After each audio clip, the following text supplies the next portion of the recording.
Social మీడియాలో ఏం జరుగుతోంది, అసలు ఎక్కడ వార్తల్లో చూసినా ఇవే వ్యాఖ్యలు. శివాజీ గారి వ్యాఖ్యలు అవ్వచ్చు. సో, అసలు దీని గురించి మీరేమంటారు? శివాజీ వ్యాఖ్యలు ఒక సందర్భాన్ని సూచిస్తూ ఆయన మాట్లాడాడు. అలాంటివి జరగకుండా ఉండాలి అంటే మీరు ఇలా పద్ధతిగా డ్రెస్సులు వేసుకోండి అమ్మా అని చెప్పాడు. అది చెప్పిన తర్వాత మీరు ఇబ్బందులు పడతారని హెచ్చరించారు కదా. కొనసాగింపుగా ఎవరి వల్ల ఇబ్బందులు పడతారు అనేది కొంచెం ఆయన కాస్త మనిషిలాగా ఆలోచించినట్లయితే, మగవాడిలాగా కాకుండా మనిషిగా ఆలోచిస్తే ఆయనకు అర్థమయ్యేది ఏంటి అంటే, ఈ బట్టలు ఒకవేళ సరిగా వేసుకోకపోతే వాళ్ళు ఇబ్బందులు పాలయ్యేది మగవాళ్ళ వల్ల నుంచే. ఇప్పుడు బట్టలు సరిగా వేసుకొని ఆడవాళ్ళ మీదకి ఆడవాళ్ళు అయితే వెళ్ళరు కదా. Sure, yes. ట్రాన్స్జెండర్లు అయితే అసలే వెళ్ళరు. ఇంకెవరు వెళ్తారు? మగవాళ్ళు వెళ్తారు. మరి ఆ మగవాళ్ళు చూడండి, వాళ్ళు ఏదో వేసుకున్నారు సరే, వాళ్ళు అలా వేసుకున్నారు కదా అని మీరు వాళ్ళ మీదకి వెళ్ళి వాళ్ళని గిల్లి గిచ్చి రెక్కి హక్కు మీకు లేదు అని చెప్పాలి కదా. కరెక్ట్. పోనీ అసలు ఆయన నిధి అగర్వాల్ విషయం తీసుకురాకపోయి ఉన్నట్లయితే ఆ తెల్లారి ఆయన సమర్థించుకుంటానికి ఇంత రచ్చ కూడా జరిగేది కాదు. అంటే అక్కడ సారీ చెప్పిన విధానంలో కూడా నేను అన్న 2 మాటల్ని మాత్రమే వెనక్కి తీసుకుంటాను అని కూడా అన్నారు. అసలు ఆశాంతము బాగలేదు. ఈ టాపిక్ గురించి చూసుకుంటే నిధి అగర్వాల్ గురించి ఆయన మాట్లాడుతున్నారు కదా, అందుకే నాకు అంత బాధ వచ్చింది అన్నారు కదా. మరి నిధి అగర్వాల్ మీదకి అంతలా వెళ్ళిన అబ్బాయిల గురించి ఎందుకు మాట్లాడలేదు? రైట్, అది కదా అసలు మాట్లాడాల్సింది. ఇప్పుడు ఇది మాట్లాడే సామాజిక బాధ్యత నీకున్నప్పుడు అంతే. అవును మేడం. హీరోయిన్లే నీకు కాబట్టారా, అబ్బాయిలు అక్కర్లేదా? అంటే ఇక్కడ అంతమంది కంట్రోల్లో ఉండుంటే అసలు ఆ ఇష్యూయే జరిగేది కాదు కదా. ఆయన ఆ విధంగా చెప్పాల్సిన అవసరం లేదు. సరే చెప్పాడు. చెప్పిన తర్వాత నేను ఇలా అన్నానని చాలామంది కోపం వస్తే మట్టుకు నేను ఊరుకుంటానా? మేము ఊరుకుంటామా? మేము అంటే ఒక మగవాళ్ళ గుంప, మేము ఊరుకుంటామా? 4 పీకము అన్నాడు. ఈ 4 ఎవరిని పీకుతావు నువ్వు? ఇక్కడ ఒక పురుషాహంకారం ఖచ్చితంగా. నేను ఇందాకే చెప్పినట్టు ఒక మనిషిలాగా మాట్లాడుంటే 2 వైపులా మాట్లాడేవాళ్ళు. నేను ఇప్పుడు 2 వైపులా మాట్లాడుతున్నా. ఓకే, ఆడవాళ్ళు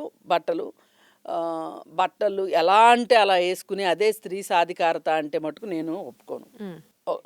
ఒక అసభ్యతకి అశ్లీలతకి తావులేని డ్రెస్సింగ్ చేసుకునాల్సిన బాధ్యత ప్రతి ఒక్కళ్ళ మీద ఉంది.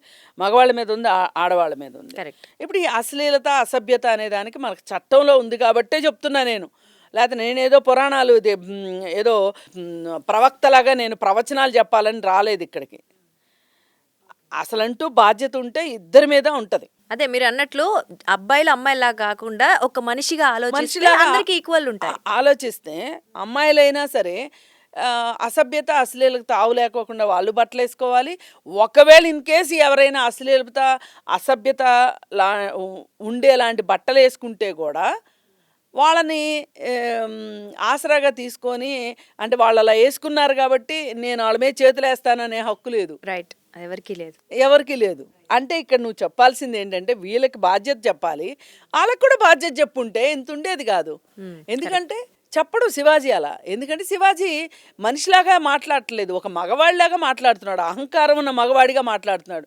మగవాళ్ళు ఏం చేసినా చెల్లుబాటు అవుతుంది. పైగా వాళ్ళు చేయడానికి కారణాలు ఇవి.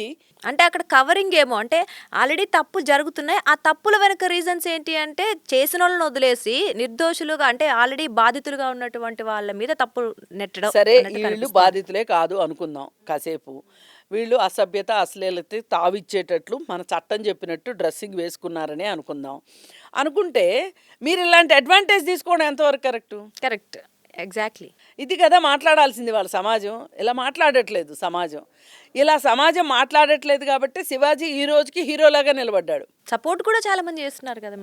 ఈవెన్ అమ్మాయిలు, లేడీస్ కూడా, మహిళలు, ఇవన్నీ తెలిసిన మహిళలు కూడా సపోర్ట్ చేయడం మనం చూస్తాం. ఇప్పుడు ఈ గీతలు ఏవైతే ఉన్నాయో, సన్నటి గీతలు ఏవైతే ఉన్నాయో, అమ్మాయిలు అశ్లీలమైన బట్టలు వేసుకున్నా సరే అబ్బాయిలకి హక్కు లేదు అనే ఒక మాట ఎంతమందికి అర్థమవుతుంది చెప్పండి? కరెక్ట్.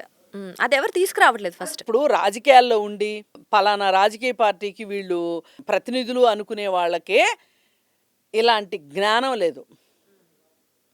పత్రికలు నడుపుతున్న వాళ్ళకి కూడా ఆ మాదిరి జ్ఞానం లేదు. ఇవాళ మెజారిటీ పీపుల్ ఎట్లెళ్తే గొర్రెల మంది వెళ్ళినట్లు అటే వెళ్తాము అనేటట్లుగా ఒక పత్రికాధిపతులు కూడా వ్యాసాలు రాసే దుస్థితికి వేళ వచ్చేసిన తర్వాత ఇంక ఈ సమస్యకి అంత త్వరగా పరిష్కారం దొరుకుతుంది అనుకోలేము. అంటే ఇలాంటివి కొన్ని సమాధానం లేని ప్రశ్నలు, ఎందుకంటే ఇరు వర్గాలుగా సమాధానాలు ఎందుకుండవు? మనుషుల్లాగా ఆలోచిస్తే సమాధానాలు ఉంటాయి. మనుషుల్లాగా ఆలోచించదలుచుకోకపోతే కరెక్ట్. ఇప్పుడు ఒక వరవడిలో వెళ్తా ఉన్నారు. ఇప్పుడు వరదండి ఫాస్ట్గా వెళ్తుంది, అయినంత మాత్రం వరదని కరెక్ట్ అంటావా? అంతే కదా, అది అపసవ్య దిశలో వెళ్తే తప్పే అవుతుంది. తప్పే కదా. ఇప్పుడు ఒక వరద అనేది ఒక కాలువలో క్రమ పద్ధతిలో వెళ్తే ఉపయోగం ఉంటుంది, ఊర్ల మీదకి వచ్చేస్తే అంతే కదా, విధ్వంసం. ఇప్పుడు అదే జరుగుతుంది. నీళ్ళేగా, కాలువలో వెళ్ళేది నీళ్ళే, వరదలో వచ్చేది నీళ్ళే. కాలువలో వెళ్ళే నీళ్ళతో నష్టం ఉండదు, వరదలో వచ్చే నీళ్ళతో నష్టం. కరెక్ట్. ఇప్పుడు మీరు ప్రజాదరణ అని ఓ హడావుడి చేస్తున్నారు. అందరూ అదే అంటున్నారు కదా. అందరూ అవునంటే మీరు ఒక్కళ్ళు ఎందుకు ఇలా మాట్లాడుతున్నారని. నేను ఒకదాన్ని ఏం మాట్లాడలా, చాలామంది సవ్యంగా మాట్లాడేవాళ్ళు చాలామంది ఈ విషయం గురించి మాట్లాడారు. అందరూ ఈ గాల్లో కొట్టుకుపోయినాయి. ఇవాళ ఎవరిది ముందుకు వచ్చింది అంటే ఈ రాజకీయాల పేరు చెప్పి వాళ్ళకున్న అసంతృప్తులతోటి మాట్లాడేవాళ్ళు కావచ్చు, కృష్ణకాంత్ పార్క్ దగ్గర కూర్చొని కబుర్లు కాకరకాయలు చెప్పేవాళ్ళు కానీ, జూనియర్ ఆర్టిస్టులు కానీ, లేకపోతే ఎక్కడో చోట సింపుల్గా ఒక మాట అడగటం. ఇప్పుడు జరుగుతున్న గొడవలో శివాజీ తప్ప అనసూయ తప్ప అని అడుగుతారు. అసలు ఇప్పుడు వాళ్ళిద్దరికీ ఎందుకు కాంపిటీషన్ పెడుతున్నారు మీరు? అసలు శివాజీ వ్యాఖ్యలు పూర్తిగా డిఫరెంట్, అనసూయ చెప్పింది పూర్తిగా డిఫరెంట్. అసలు వీళ్ళిద్దరిలో ఎవరిది కరెక్ట్ అంటే ఏం చెప్తాం? అనలైజ్ చేయాల్సిన బాధ్యత మర్చిపోయి ఒక వర్గానికి సపోర్ట్ చేసేయటం. అంటే ఇప్పుడు ఎక్కువ మంది ఎటువైపు ఉంటే గుంపులో గోవిందం అనమాట. గుంపులో గోవిందం అంటే మామూలు వాళ్ళు, చదువుకోని వాళ్ళు, లేకపోతే ప్రపంచం పెద్దగా తెలియని వాళ్ళు, అట్లాంటి వాళ్ళు గుంపులో గోవిందంగా మాట్లాడినా పర్వాలేదు. కానీ పెద్ద పెద్ద పోస్టుల్లో ఉన్నవాళ్ళు, రాజకీయాల్లో ఉన్నవాళ్ళు, పత్రికలు నడుపుతున్న వాళ్ళు మాట్లాడడం కరెక్ట్ కాదు.